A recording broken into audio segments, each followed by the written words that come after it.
Ruby Ridge, a remote, rugged piece of land in northern Idaho. But in 1992, it became the epicenter of a violent confrontation between the federal government and a family living in isolation. This standoff not only resulted in tragic loss, but also sparked a national conversation about government authority, individual rights, and the use of force in law enforcement. Randy Weaver, a former Green Beret, moved to Ruby Ridge in the late 1980s with his wife Vicky and their children. Seeking a self-sufficient life away from societal constraints, they embraced a lifestyle rooted in survivalism and a strong belief in the Second Amendment. However, Randy's connections with white supremacist groups raised suspicions, leading to increased scrutiny from federal agencies. In 1989, Randy was accused of selling illegal firearms to an undercover ATF agent. Initially, he faced a minor charge, but when he failed to appear in court, a warrant was issued for his arrest. As tensions grew, the government's interest in Weaver intensified, setting the stage for a tragic confrontation. To understand the events leading up to Ruby Ridge, it's important to examine why Randy Weaver sold firearms to an undercover ATF agent. At the time, Weaver was struggling financially, facing the pressures of supporting his family in a remote location. Living off the grid came with its own set of challenges, and the additional strain of legal issues made it difficult to make ends meet.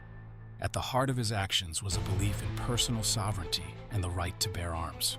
Weaver, who had strong convictions rooted in survivalism and libertarian ideals, felt a deep mistrust toward the federal government. He viewed firearms not only as a means of self-defense, but as a symbol of independence. When approached by the ATF agent, he may have seen an opportunity to assert his beliefs while also addressing his financial needs. However, this decision would prove to be a pivotal mistake. The sale was part of a larger federal sting operation targeting illegal firearms trafficking, and it would set off a chain of events that led to tragic consequences. In hindsight, Weaver's actions were not just about the transaction. They reflected his broader struggles and the complicated relationship many Americans have with gun rights and government authority.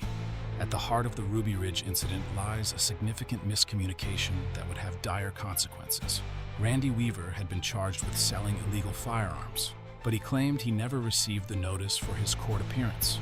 In fact, evidence suggests that there was confusion over the initial date set for the court hearing. This lack of communication highlights critical failures in the judicial system. Weaver's situation spiraled out of control as law enforcement escalated their actions without first ensuring he was informed of his legal obligations. Instead of seeking a peaceful resolution or ensuring that Weaver was aware of the charges against him, the authorities opted for a forceful approach. On August 21, 1992, U.S. Marshals attempted to serve the arrest warrant. The confrontation escalated quickly. When marshals approached the cabin, a gunfight erupted, resulting in the death of Deputy Marshal William Deegan. This marked the beginning of an 11-day standoff between the Weaver family and federal law enforcement. Federal agents, including the FBI, laid siege to Ruby Ridge. The media descended on the scene, turning it into a national spectacle. During this time, negotiators tried to reach a peaceful resolution, but tensions remained high. The Weavers, feeling cornered and fearful, refused to surrender, believing the government intended to harm them.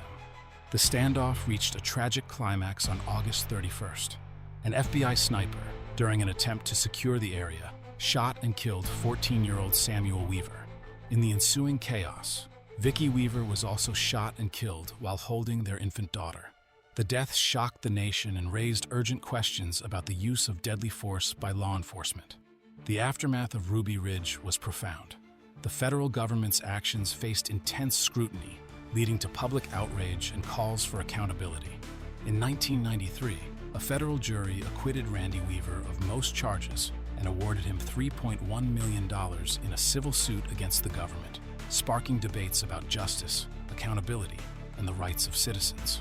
Ruby Ridge became a rallying point for anti-government groups and right-wing militias, influencing the rhetoric and actions of many Americans who felt disenfranchised. The events contributed to the rise of the militia movement in the 1990s and would later be cited in discussions surrounding the Waco siege and the Oklahoma City bombing. Ruby Ridge remains a powerful symbol of the complex relationship between the government and its citizens. It serves as a reminder of the potential for tragedy, when fear, misunderstanding, and conflict converge. As we reflect on this pivotal moment, we must consider its lessons about authority, rights, and the importance of dialogue in a democracy. Thank you for watching. If you found this video informative, please like, share, and subscribe for more explorations of significant events in history.